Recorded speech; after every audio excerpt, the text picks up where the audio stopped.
ഏത് ജോലിയിലായാലും ഏത് അധികാര സ്ഥാനത്തിരുന്നാലും ആ വ്യക്തിക്കുള്ള അധികാരങ്ങളെക്കുറിച്ച് വ്യക്തമായ ബോധ്യമില്ല എങ്കിൽ പലപ്പോഴും ഒരു വിജയകരമായ പ്രവർത്തനം കാഴ്ചവെക്കുവാൻ കഴിയുകയില്ല. അതുപോലെ തന്നെ നമ്മുടെ ദൈനംദിന ജീവിതത്തിൽ നാം അഭിമുഖീകരിക്കുന്ന വിഷയങ്ങളെ ഓവർകം ചെയ്യുവാൻ യേശുക്രിസ്തുവിൽ നമുക്കുള്ള അധികാരത്തെ തിരിച്ചറിയേണ്ടത് വളരെ അത്യാവശ്യമാണ്. യേശുക്രിസ്തുവിൽ നമുക്കുള്ള അധികാരത്തെ തിരിച്ചറിയുമ്പോഴാണ് ഒരു വിജയകരമായ ജീവിതം നമുക്ക് നയിക്കുവാൻ കഴിയുക. നമ്മുടെ ജീവിതത്തിൽ പല കാര്യങ്ങളും ചെയ്ത് നമ്മുടെ സമയം കുറെ പാഴായിപ്പോയി. ഇനിയും നമ്മുടെ ജീവിതത്തിൽ സമയം പാഴാക്കുവാനില്ല. നിങ്ങൾ ഇന്ന് അഭിമുഖീകരിക്കുന്ന വിഷയങ്ങളെ കണ്ട് പേടിച്ച് ഓടിപ്പോകുവാൻ ദൈവം ആഗ്രഹിക്കുന്നില്ല. ചിലപ്പോ ഒരുപക്ഷെ പ്രാർത്ഥിക്കും, ദൈവമേ, ഈ പ്രശ്നങ്ങളുടെ നടുവിൽ പിടിച്ചു നിൽക്കുവാനുള്ള ശക്തി എനിക്ക് തരണമേ എന്ന്. അങ്ങനെ പ്രാർത്ഥിക്കുന്നവർക്ക് തീർച്ചയായും ഇന്ന് നിങ്ങൾ കടന്നു പോകുന്ന വിഷയങ്ങളിൽ പിടിച്ചു നിൽക്കുവാനുള്ള ശക്തി ദൈവം തരും. എന്നാൽ ദൈവം നിങ്ങളെക്കുറിച്ച് ആഗ്രഹിക്കുന്നത് ഇന്ന് നിങ്ങൾ കടന്നു പോകുന്ന വിഷയങ്ങളിൽ പിടിച്ചു നിൽക്കുന്നതിലുപരി ആ വിഷയങ്ങളെ നിങ്ങൾ ഓവർകം ചെയ്യണമെന്ന് ദൈവം ആഗ്രഹിക്കുകയാണ്. എല്ലാ ദിവസവും വിഷയവും പ്രശ്നവും പ്രയാസവുമായി ദിവസങ്ങൾ തള്ളി നീക്കുക എന്നതിലുപരി നിങ്ങളുടെ മുമ്പാകെ കടന്നു വരുന്ന വിഷയങ്ങളെ യേശുവിന്റെ അധികാരത്തിൽ ഒന്ന് ക്യാൻസൽ ചെയ്യുവാൻ ദൈവം നിങ്ങളെക്കുറിച്ച് ആഗ്രഹിക്കുകയാണ്. യേശുവിനെ മരിച്ചവരുടെ ഇടയിൽ നിന്ന് ഉയർപ്പിച്ചവന്റെ ആത്മാവിനാൽ നിങ്ങളുടെ മുമ്പാകെ പിശാച് കൊണ്ടുവരുന്ന സകല വിഷയങ്ങളെയും ഓവർകം ചെയ്യണമെന്ന് ദൈവം നിങ്ങളെക്കുറിച്ച് ആഗ്രഹിക്കുകയാണ്. അതെ, മുമ്പിലുള്ള വിഷയങ്ങളെ കണ്ട് പേടിച്ചിരിക്കുകയല്ല, അന്ധകാരത്തിന്റെ ശക്തികളുടെ മുമ്പാകെ അടിയറവ് വെക്കുകയല്ല. യേശുവിന്റെ നാമത്തിൽ നിങ്ങളുടെ മുമ്പാകെയുള്ള വിഷയങ്ങളെ ഓവർകം ചെയ്യണമെന്ന് ദൈവം നിങ്ങളെക്കുറിച്ച് ആഗ്രഹിക്കുകയാണ്. ഇത് ദൈവം നിങ്ങൾക്ക് തന്നിരിക്കുന്ന അധികാരത്തെ ഉപയോഗിക്കുവാനുള്ള സമയമാണ്. ലൂക്കോസ് 10:19 വാക്യത്തിൽ ഇപ്രകാരം കാണുവാൻ കഴിയും, പാമ്പുകളെയും തേളുകളെയും ശത്രുവിന്റെ സകല ബലത്തെയും ചവിട്ടുവാൻ ഞാൻ നിങ്ങൾക്ക് അധികാരം തരുന്നു, ഒന്നും നിങ്ങൾക്ക് ഒരിക്കലും ദോഷം വരുത്തുകയുമില്ല. പ്രിയ ദൈവത്തിലെ, നിങ്ങളുടെ മുമ്പാകെ പിശാച് കൊണ്ടുവരുന്ന സകല വിഷയങ്ങളെയും യേശുവിന്റെ നാമത്തിൽ ഓവർകം ചെയ്യുവാനുള്ള അധികാരം ദൈവം നിങ്ങൾക്ക് തന്നിരിക്കുകയാണ്. അതെ, പിശാചിന്റെ തന്ത്രങ്ങളെ കണ്ട് ഭയപ്പെട്ടു പോകുകയല്ല, നിങ്ങളിലുള്ള യേശുവിന്റെ ആത്മാവിൽ ആ പ്രശ്നങ്ങളെ നിങ്ങൾ ഓവർകം ചെയ്യണം. യേശുക്രിസ്തുവിൽ വിശ്വസിക്കുന്നവരാൽ ഈ അടയാളങ്ങൾ നടക്കുമെന്ന വചനം പറയുന്നത്. യേശുവിന്റെ നാമത്തിൽ അത്ഭുതങ്ങൾ നടക്കും. ദൈവവചനത്തിന്റെ നിവർത്തീകരണം നിങ്ങൾ കാണും. നിങ്ങളൊന്ന് ട്രൈ ചെയ്തേ. ഈ ദൈവത്തിന്റെ വചനത്തിന്റെ നിവർത്തീകരണം നിങ്ങളിലൂടെ നടക്കുമോ എന്ന് നിങ്ങൾ തന്നെ ഒന്ന് ട്രൈ ചെയ്തേ. നിങ്ങളുടെ രോഗാവസ്ഥയിൽ നിങ്ങൾ കരം വെച്ചിട്ട് യേശുവിന്റെ നാമത്തിൽ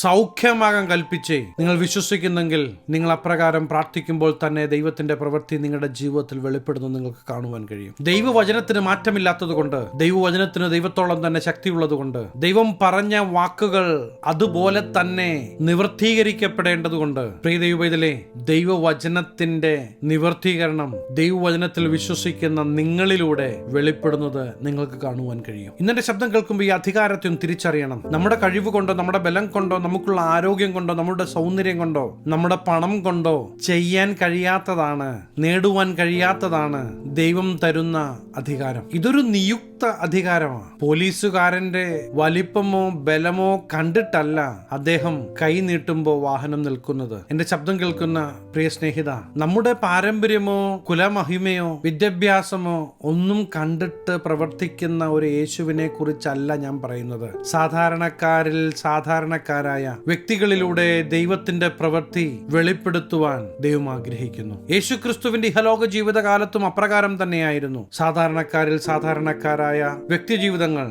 യേശുവിനോട് ചേർന്ന് നടന്നപ്പോ, യേശുവിന്റെ വാക്ക് കേൾക്കുവാൻ തയ്യാറായപ്പോ, ദൈവത്തിന്റെ പ്രവൃത്തി അവരിലൂടെ ദേശം കാണത്തക്ക വിധത്തിൽ വെളിപ്പെടുന്നത് നമുക്ക് കാണുവാൻ കഴിയും. ഇന്ന് യേശു നിങ്ങൾക്ക് തരുന്ന നിയുക്ത അധികാരത്തെ കൈകാര്യം ചെയ്യുവാൻ നിങ്ങൾ ഏൽപ്പിച്ചു കൊടുക്കുവാൻ തയ്യാറാണോ? നമ്മുടെ കഴിവ് കൊണ്ട്, ബലം കൊണ്ട് നേടുവാൻ കഴിയാത്തത് ദൈവം തരുന്ന നിയുക്ത അധികാരം ഉപയോഗിക്കുമ്പോൾ നടക്കുന്നത് നിങ്ങൾക്ക് കാണുവാൻ കഴിയും. പ്രിയ ദൈവത്തിലെ, ഈ യേശു ജീവിക്കുന്നു. ആ ജീവിക്കുന്ന യേശുവിന്റെ സാക്ഷ്യമായി നിങ്ങളായിരിക്കുന്ന മേഖലകളിൽ നിങ്ങൾ മാറണമെന്ന് ദൈവം ആഗ്രഹിക്കുന്നു. ഈ ദൈവവചനത്തിൽ നിങ്ങൾ വിശ്വസിക്കുമ്പോൾ, ദൈവിക പദ്ധതികൾക്കായി നിങ്ങൾ ഏൽപ്പിച്ചു കൊടുക്കുമ്പോൾ, ദൈവനാമ മഹത്വീകരണം നടക്കേണ്ടതിന്, ദൈവപ്രവൃത്തി വെളിപ്പെടേണ്ടതിന് ഈ ദിവസങ്ങളിൽ നിങ്ങൾ ഒരു മുഖാന്തരമായി മാറും. യേശുവിന്റെ ശബ്ദത്തിന് നിങ്ങൾ ചെവി കൊടുക്കുന്നെങ്കിൽ നിങ്ങളിലൂടെ യേശുവിന്റെ പ്രവൃത്തി നിങ്ങളായിരിക്കുന്ന പട്ടണം കാണും. യേശുക്രിസ്തുവിന്റെ ഉയർപ്പ് ഒരു വിധത്തിലും നടക്കാതിരിക്കുവാൻ ശത്രു വേണ്ടതെല്ലാം ക്രമീകരിച്ചുവെങ്കിലും വാക്കു പറഞ്ഞ ദൈവത്തിന്റെ ദൈവത്തിന്റെ വാക്കുകൾക്ക് മാറ്റം വരാത്തത് കൊണ്ട് മൂന്നാം നാൾ ഉയർത്തെഴുന്നേൽക്കുന്നത് നമുക്ക് കാണുവാൻ കഴിയും. പ്രിയ ദൈവവേദനയെ, നിങ്ങൾ ദൈവത്തിൽ നിന്ന് കേട്ട ദൈവത്തിന്റെ വാഗ്ദത്തങ്ങളുടെ നിവർത്തീകരണം ഈ ദിവസങ്ങളിൽ തന്നെ നടക്കുവാൻ പോകുകയാണ്. അതെ, നിങ്ങളത് കാണും, നിങ്ങളത് അനുഭവിക്കും. എനിക്ക് നിങ്ങളോടൊരു റിക്വസ്റ്റ് ഉണ്ട്. ദയവ് ചെയ്ത് നിങ്ങളുടെ വാക്കുകൊണ്ട് ദൈവിക നന്മകളെ നിങ്ങൾ ക്യാൻസൽ ചെയ്യരുത്. നിങ്ങളുടെ മുമ്പിലുള്ള പ്രതിസന്ധികളെ വർണ്ണിക്കുന്നതിന് പകരം നിങ്ങൾക്ക് ദൈവം തന്ന വാഗ്ദത്തങ്ങളെ പറയാൻ തുടങ്ങുന്നെങ്കിൽ ആ വാഗ്ദത്തത്തിന്റെ നിവർത്തീകരണം പ്രിയ ദൈവത്തിലെ നീ കാണാൻ പോകുകയാണ്. ജീവിക്കുന്ന ദൈവത്തിന്റെ ജീവനുള്ള സാക്ഷ്യമായി നമുക്ക് മാറാം. റോമർക്കെഴുതിയ ലേഖനം 8-ാം അധ്യായം 17-ാം വാക്യത്തിന്റെ ആദ്യ ഭാഗത്ത് നമുക്ക് ഇപ്രകാരം കാണുവാൻ കഴിയും: നാം മക്കളെങ്കിലോ അവകാശികളുമാകുന്നു, ദൈവത്തിന്റെ അവകാശികളും ക്രിസ്തുവിന് കൂട്ടവകാശികളും തന്നെ. ഹല്ലേലൂയ. മക്കളാണ് എന്ന് ഉറപ്പുണ്ടെങ്കിൽ ഞാൻ അവകാശിയാണ് എന്നൊന്ന് ഉറക്കണം. യേശു ക്രിസ്തുവിന്റെ സ്വന്തം രക്ഷിതാവും കർത്താവുമായി സ്വീകരിച്ച് യേശുവിന്റെ മകനായി മകളായി നിങ്ങൾ മാറ്റപ്പെടുമ്പോൾ നിങ്ങളൊരു മതം മാറുകയല്ല, മറിച്ച് യേശുവിന്റെ മകളായി മാറുകയാണ്, മകനായി മാറുകയാണ്. യേശു നിങ്ങളെ സ്നേഹിക്കുന്നു. നിങ്ങൾ അനുഗ്രഹിക്കപ്പെടണമെന്ന് ദൈവം ആഗ്രഹിക്കുന്നു. വിജയകരമായ ജീവിതം അത് നമ്മുടെ അവകാശം. ഈ ദിവസങ്ങളിൽ ഒരു വിജയകരമായ ജീവിതം നമുക്ക് നയിക്കുവാൻ ഏൽപ്പിച്ചു കൊടുക്കാം. ഈ ദൈവവചനം എന്നോട് സംസാരിച്ചു എന്നുള്ളവർ നിങ്ങളുടെ കണ്ണുകളെ അടച്ച് ഞാൻ നിങ്ങൾക്ക് വേണ്ടി പ്രാർത്ഥിക്കുവാൻ ആഗ്രഹിക്കുകയാണ്. നമുക്ക് ഒരുമിച്ച് പ്രാർത്ഥിക്കാം. മഹാപരിശുദ്ധനായ ഞങ്ങളുടെ സ്വർഗീയ പിതാവേ, എന്നോടൊപ്പം ചേർന്ന് പ്രാർത്ഥിക്കുന്ന ദൈവജനത്തെ അനുഗ്രഹിച്ചു പ്രാർത്ഥിക്കുന്നു. ഈ ദിവസങ്ങളിൽ ദൈവിക പദ്ധതികൾ തന്റെ മക്കളുടെ ജീവിതത്തിൽ വെളിപ്പെടട്ടെ. ദൈവിക പ്ലാനുകൾ തന്റെ മക്കളുടെ ജീവിതത്തിൽ കാണട്ടെ. എല്ലാ മേഖലകളിലും പരിശുദ്ധാത്മാവിന്റെ വലിയ നിയന്ത്രണത്തിനായി ഏൽപ്പിച്ചു തരികയാണ്. ഈ ദിവസങ്ങൾ ദൈവത്തിന്റെ പ്രവൃത്തി തന്റെ മക്കളുടെ ജീവിതത്തിൽ അനുഭവിക്കട്ടെ. അനുഗ്രഹിച്ചു പ്രാർത്ഥിക്കുന്നു. അനുഗ്രഹമാകട്ടെ. സകലമാന മഹത്വം അങ്ങേക്ക്. സകല നസറേനായ യേശു ക്രിസ്തുവിന്റെ നിസ്തുല്യ നാമത്തിൽ തന്നെ ആമേൻ. വരുന്നവർക്കും പോകുന്നവർക്കും തട്ടിക്കളിക്കാനുള്ളതല്ല നിങ്ങളുടെ ജീവിതം. യേശുവിനോട് ചേർന്ന് അനുഗ്രഹിക്കപ്പെട്ട ഒരു ജീവിതം നയിക്കണമെന്ന് ദൈവം നിങ്ങളെ കുറിച്ച് ആഗ്രഹിക്കുകയാണ്. തീർച്ചയായും നിങ്ങളൊരു അനുഗ്രഹമാകും. ഈ ചെറു സന്ദേശം നിങ്ങൾക്ക് അനുഗ്രഹമായെങ്കിൽ ഞങ്ങളെ അറിയിക്കണം. അനേകർക്ക് അനുഗ്രഹമാകേണ്ടതിന് സ്നേഹിതർക്ക് ഷെയർ ചെയ്യുക, ഫോർവേഡ് ചെയ്യുക. നിങ്ങൾ ഈ ചാനൽ ഇതുവരെ ആയിട്ടും സബ്സ്ക്രൈബ് ചെയ്തിട്ടില്ല എങ്കിൽ തീർച്ചയായും സബ്സ്ക്രൈബ് ചെയ്യുക. ദൈവം അനുവദിച്ചാൽ അടുത്ത ദിവസം നമുക്ക് വീണ്ടും കാണാം. Stay blessed.